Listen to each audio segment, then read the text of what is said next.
Hello and welcome to the Daily Brief Show by Zerodha. Here we cut through the noise and bring to you the most important stories that move the markets. I'm your host Anurag Bansal, and in today's episode we'll talk about three big stories. We'll start by talking about what happened in the budget today.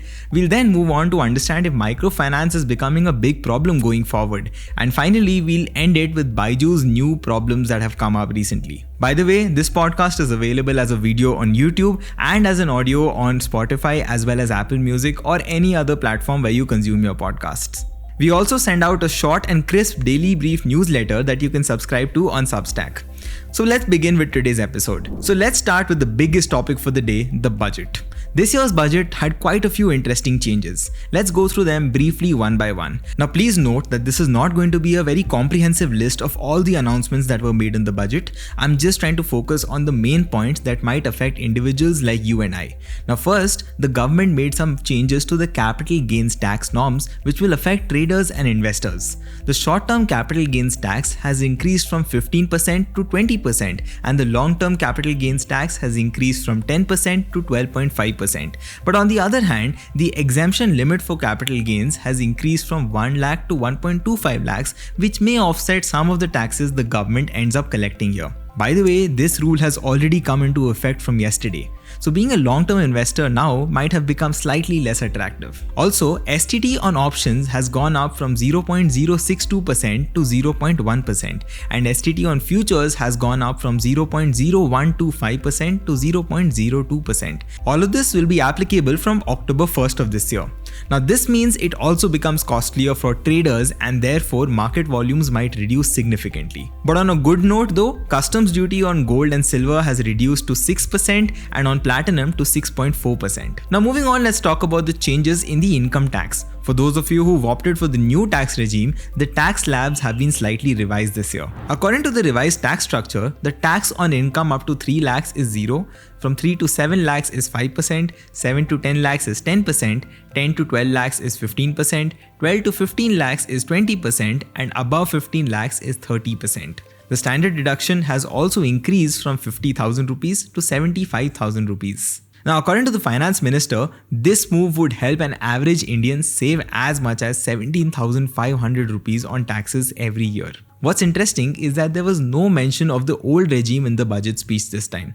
This also could mean that the government is trying to make the new tax regime more lucrative and trying to phase out the old tax regime slowly. By the way, on this channel today, you'll also see a detailed episode on everything about the taxation from the budget. This will be done by my colleague Bhavya Dua, so make sure you check it out. Now, the next thing we'll talk about from the budget is jobs and employment. See, the government announced that it would provide 1 month's salary support to first-time employees. This means freshers with a salary of less than 1 lakh will get a 1 month salary of up to 15,000 rupees from the government in their PF account. The government also announced a scheme to provide internships to 1 crore youngsters over the next 5 years. These interns will receive a monthly allowance of 5,000 rupees. Moving on, there was also a discussion about corporate taxation. There is some good news for the startup ecosystem here. The angel tax has finally been abolished. I also spoke about why this is important in a previous episode. But in case you missed it, the oversimplified explanation is that startups will no longer have to pay extra taxes when they receive funding from investors. Also, corporate tax on foreign companies has now come down to 35% from the previous 40%.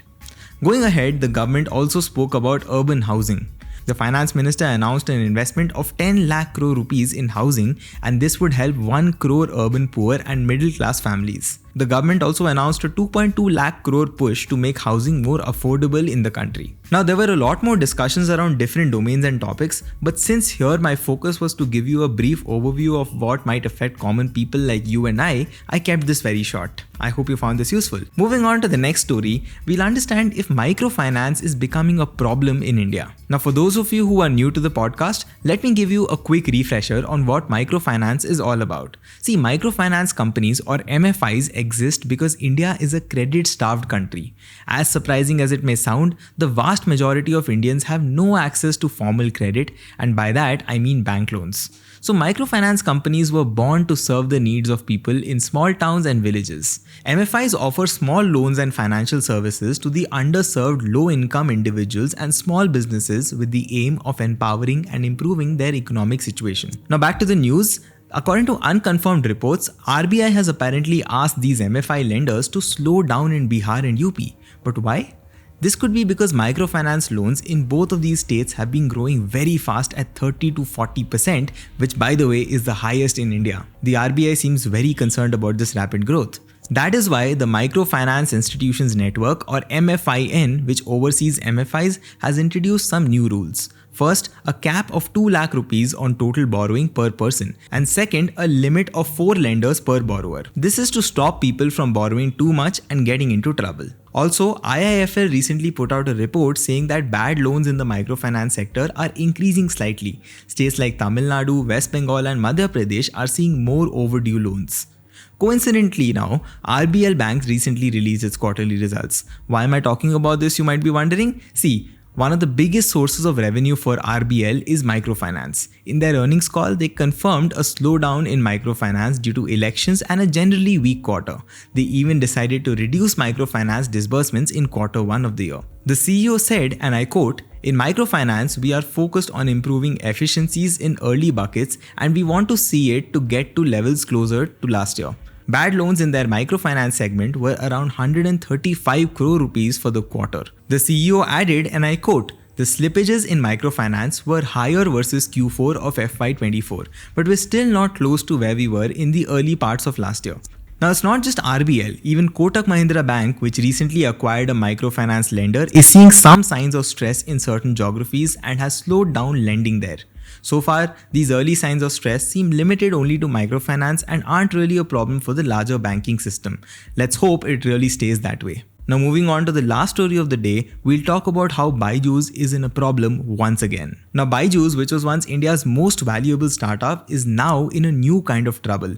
And this time, it could be the final nail in the coffin, and it could lead to a complete shutdown of the company. This is happening because Byjus failed to pay a sponsorship fee of 158 crore rupees to the Indian Cricket Board BCCI. Let me explain.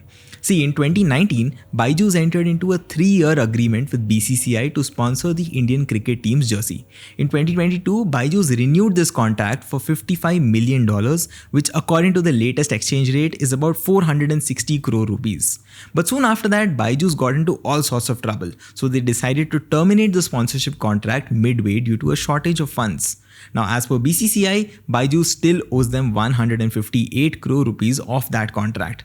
And BCCI is not the only one. If reports are to be believed, many employees also have not received promised salaries from the company. And because of all of this, the NCLT, or the National Company Law Tribunal, has admitted Byjus to an insolvency process. I know that sounds complicated, so let me try and simplify it. See, the NCLT has currently appointed a temporary professional. This professional will manage Byjus until a committee of creditors is appointed. These creditors will then find ways of selling the company's assets until all their pending dues are cleared up. This, by the way, means that founder Ravindra Byju no longer has control over the company. Now, this does not mean that everything is officially over though. Ravindra Byju and the company's board of directors can still appeal this discussion. In fact, they did try appealing in the Karnataka High Court, but their appeal was rejected. The next option for them is the Supreme Court, but we'll have to just wait and watch what happens. Now, if the appeal by Byjus still gets rejected in the Supreme Court, there will be only 2 options that will be left. The first option is to get into an agreement with the BCCI and resolve the matter offline, which honestly speaking seems a little unlikely at this moment. And if that fails, the second option is that the committee of creditors will have to liquidate Byjus' assets and pay its pending dues. Now, with the amount of money Byjus owes to everyone, this would practically shut down the company officially. Only time will tell how this drama unfolds, but it's really sad to see the poster boy of Indian startups go down in this way. Well, that's all the news I have for you today. I hope you found value in this. I'll see you in tomorrow's episode. Take care and goodbye.